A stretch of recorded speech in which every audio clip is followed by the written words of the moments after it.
pack up your troubles in your old kit bag and smile, smile, smile, while you've a Lucifer to light your fag.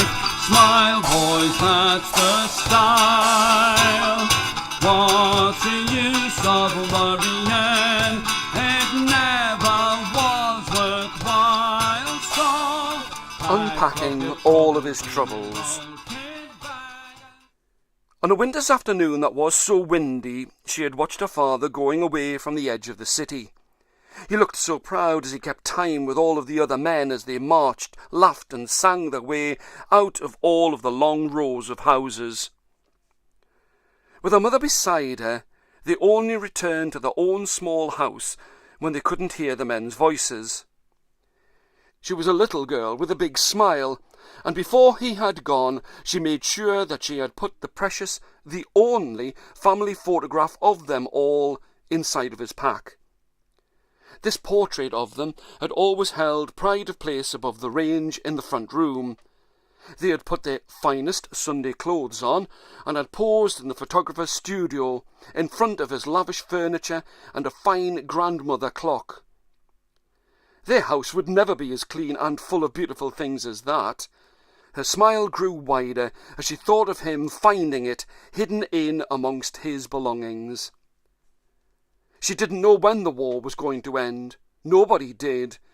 But she wanted him to have a reminder of home, even if it was a pretend photographer's parlour.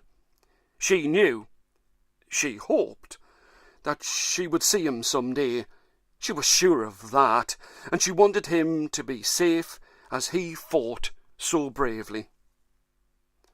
1 year later, on a cold January morning, there was a parcel, a real parcel, just for them, and it had a card attached. They had never had a parcel before, or a card.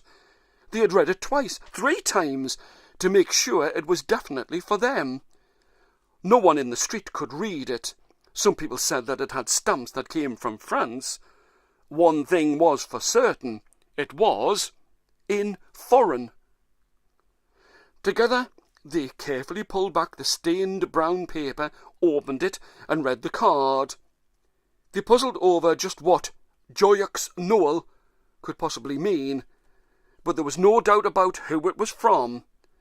Her father was not a one for writing. Numbers were what he was good at, as he would count and weigh out the sacks of coal to make sure everyone in their street had enough coal, and then some. He wanted to make sure that everyone would keep warm, but that was before the war had started. They read his scrawled writing, and it was a Christmas card signed, "With my love to my sweet wife and my darling daughter for Christmas." In the folds of all of the creased paper there was a present of a coat for his daughter, with a small note in one of the pockets. "Thanks for the photograph. Hope you like the coat. Thinking of you always, Dad." And there was a big cross at the end.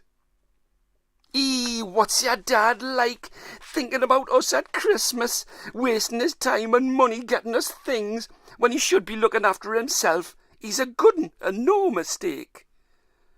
Her mother tried to keep a brave face on it, but Margaret could see that her mother was upset. "At least it shows that he's still all right if he could send us a card and a present." She held the coat against her skin, and she loved the way that it felt, and her mother knew that she was right. He must have been all right, at least when he sent this. It's taken the best part of a month to get here." Her father had seen the coat in the window of a fancy shop in France. He'd taken the photograph out of his pack and had looked at his little daughter, looked at the coat again, and had worked out that it would be the right size for her. With the card in her hand and the coat in her arms, snow was falling where she was, and snow was falling in a trench in France. She could not have felt any closer to her father. At one and the same time they wished upon an icy winter's morning star, and hoped, whispered, that they would see each other safe and soon.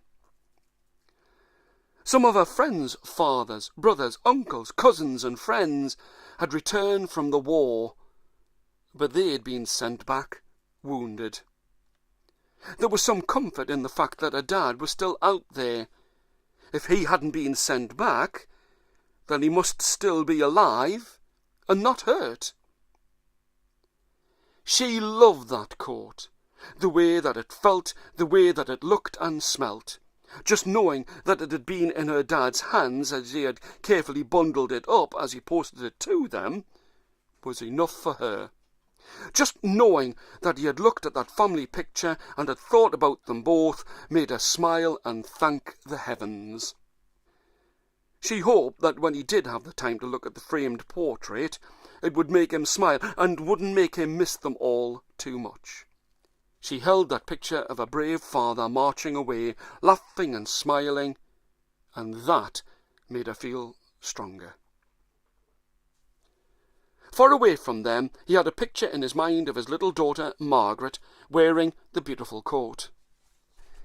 As the time and the winters passed, she loved that coat, and it would always be there to remind her of her father. But the war had come to an end, not 6 weeks before, and still they had heard nothing. Many of the men were back with their loved ones, and yet her father was not back. Her mother told her to be strong and that their father would return someday. She reminded Margaret that it had taken the coat the best part of 2 months to get there, so he will just have to be patient.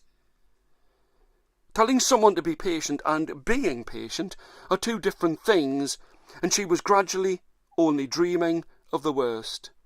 An empty chair by the side of the fire and a row of medals that would never replace her father. One night, as she lay on her pillow, it was cold, it was dark, it was December of 1918. She could feel something being laid on her bed, a blanket. Her father's army blanket that he had used all of the way throughout the whole of the war to keep him warm. She knew that he was back. He laughed as he looked about her room and saw the coat that he had bought for his daughter when he had been in France. Well, it would have fitted that little girl in the picture. When he had sent it, she had to fit it onto a teddy, as it had always been too small. But she loved it all the more, because he had sent it to her, for her, thinking about her from the war in France. Smile, smile, smile.